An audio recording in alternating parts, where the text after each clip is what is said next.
Statement है और आपके काम की बात इसमें क्या है? आइए सीधे चलते हैं जी बिजनेस के मैनेजिंग एडिटर अनिल सिंघवी के पास। सर बताएं क्या हुआ इन्फोसिस एडीआर में?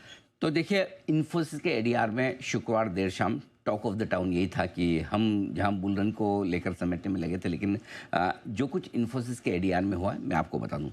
पहले क्रम से चलते हैं। सबसे पहले इन्फोसिस के एडीआर में शुक्रवार को क्या हुआ। शुक्रवार को इंट्राडे में अमेरिका में इन्फोसिस के एडीआर में 57% का उछाल आया। जी हाँ, आप सही सुन रहे हैं, 57% का उछाल आया। और 57% के बड़े उछाल की वजह से 2 बार इन्फोसिस के एडीआर में अमेरिकी बाजारों में ट्रेडिंग को रोकना पड़ा, क्योंकि वो सर्किट फिल्टर्स होते हैं तो ट्रेडिंग रोकनी पड़ी। इस बीच इन्फोसिस के एडीआर ने $30 का लाइफ टाइम हाई छुआ दिन के दौरान। और 4 साल बाद ऐसा हुआ जब नया लाइफ हाई बना। पुराना लाइफ हाई जो इन्फोसिस के एडीआर में था वो 12 जनवरी 2022 का था, लगभग $26 के आसपास का। उसके बाद शुक्रवार को नया लाइफ हाई बना। अब देखिए क्या ये वाकई में वॉल्यूम्स के साथ हुआ या नहीं। 20 दिनों के एवरेज वॉल्यूम से ज़्यादा ट्रेड हुआ है उस दिन एडीआर में, 10 गुना ज़्यादा हुआ है। जो कॉल ऑप्शंस ट्रेड होते हैं उसमें भी 10 गुना ज़्यादा की बढ़ोतरी देखने को मिली है। और साथ ही साथ पुट ऑप्शंस में लगभग जो एवरेज से 4 गुना ज़्यादा वॉल्यूम हो, यानी कि भारी भरकम वॉल्यूम के साथ ये ट्रेड होता दिखा। वैसे बता दूं, इन्फोसिस के एडीआर बहुत लिक्विड नहीं है, लेकिन शुक्रवार को भारी भरकम ट्रेडिंग होती है। अब ये समझिए कि इन्फोसिस के एडीआर में मूव आया कैसे। 18 दिसंबर यानी कि गुरुवार को इन्फोसिस का एडीआर बंद हुआ था $19.18 पर। 19 दिसंबर को जब खुले शुक्रवार को सुबह उल्टा नीचे खुले $19.08 पर। इन्फोसिस का एडीआर थोड़ा नीचे खुलते ही पहले 50 मिनट में एक्शन हुआ। भारत के टाइम के हिसाब से रात को 8 बजे अमेरिका के बाजार खुले। 8 बजे से लेकर 8:50 पर 57% उछलकर $30 पर पहुंच गया। और वहां पर 2 बार एक्सचेंजेस ने ट्रेडिंग रोकी, फाइनली 57% तक पहुंचा। 2 बार ट्रेडिंग रोकनी पड़ी, लेकिन उसके बाद 8:50 से फिर धीमे धीमे गिरना शुरू हुआ। और बंद होते होते सारी की सारी तेजी गंवाकर सिर्फ 5.5% ऊपर बंद हुआ, $20 से थोड़ा सा ऊपर। तो $19 के आसपास गुरुवार को बंद हुआ था, $20 से थोड़ा सा ऊपर बंद हुआ, यानी कि तेजी बची सिर्फ 5.5% की। अब क्या लोग ये समझ रहे हैं कि क्या एक कोई फ्री ट्रेड हो गया था जिसकी वजह से इन्फोसिस में उछाल आया? तो इसका जवाब है ना, किसी तरह का कोई फ्री ट्रेड नहीं था। पूरे 57% जो इन्फोसिस ने अपनी तेजी दिखाई उसको बढ़ने में 50 मिनट लगे। पूरे 50 मिनट में बढ़ा 57%।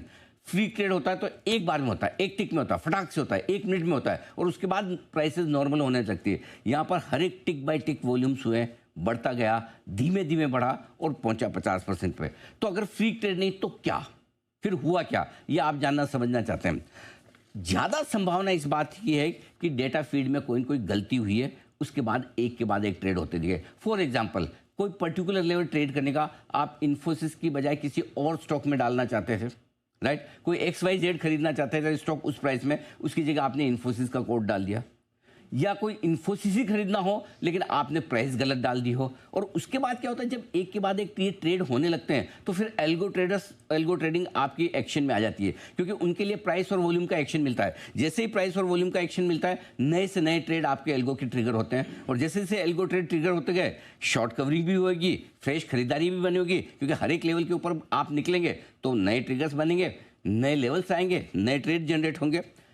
यही हुआ होगा, क्योंकि कंपनी ने तो साफ कह दिया, अपने एक प्रेस रिलीज में कहा है, भाई हमारे पास ऐसी कोई जानकारी है ही नहीं जो हम आपको बताएं कि कंपनी में कोई बड़ा डेवलपमेंट हुआ हो, कोई बड़ा एक्शन होने वाला हो। ऐसा कुछ भी कंपनी की तरफ से नहीं था, तो इसलिए पूरा का पूरा एक्शन। अब हुआ ये कि शुक्रवार देर शाम जब सबको लगा अरे ये क्या हो गया, 57% में गया, तो लोग अंदाजा लगा रहे थे कि हो सकता है ट्रेड डील होने वाली है। मुझे भी ऑफिस से फ़ोन आया, सर 57% बढ़ा हुआ है, कि ट्रेड डील हो रही क्या है? मैंने सिंपल सी एक चीज़ पूछी, मैंने कहा बेचारा दूसरे भी देख लो, क्या इन्फोसिस का ही एडीआर बढ़ा है सब? नहीं सर, बाकी तो कोई खास नहीं बढ़े हैं, सिर्फ इन्फोसिस। मैंने कहा भाई ट्रेड डील खाली इन्फोसिस के लिए अलग से थोड़ी ट्रम्प साफ करेंगे। तो जो लोग ये सोच रहे थे कि ट्रेड डील की वजह से बढ़ा, वो गलत है। ट्रेड डील से बढ़ना होता तो बाकी सारे शेयर बढ़ने चाहिए। तो कंक्लूजन ये है कि इन्फोसिस के एडीआर के बढ़ने में कोई फंडामेंटल रीजन नहीं, नंबर 1।